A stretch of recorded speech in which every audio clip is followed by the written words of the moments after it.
Ako si Kaylani Ezekiel D. Vidal. I am 5 years old. I am taller than my sister. Pero I am the smallest among my classmates. Meron akong itim na mata at buhok and curved long eyelashes. And my nose have a normal size labang. Ang aking labi ay manipis.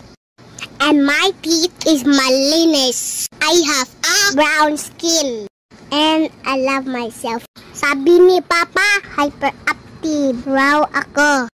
Baka dahil kasi gusto ko ang running, jumping at pag-akyat. Kahit sahan-sahan, mahilig ako kumain ng gulay na luto ni Mama. My favorite is mixed vegetables.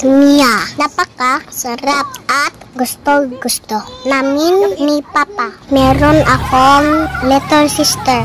Her name is Kaylin Elizabeth. She is 2 years old. I love messing with her. By the way, her favorite food is rice.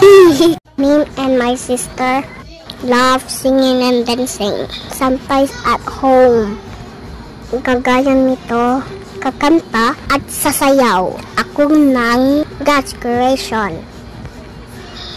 Day 1, night and day. Day 2, skies and waters. Day 3, plants and lands. Day 4, sun, moon and stars. Day 5, birds and fish. Day 6, animals and men. Day 7, God rested. That's how the world began. Magaling, self, magaling. Interest ko ngayon ang matutong gumamit ng guitar at piano. Dahil gusto ko lang. And I find that very interesting. Again, I am Kaylan. Thank you and God bless us all.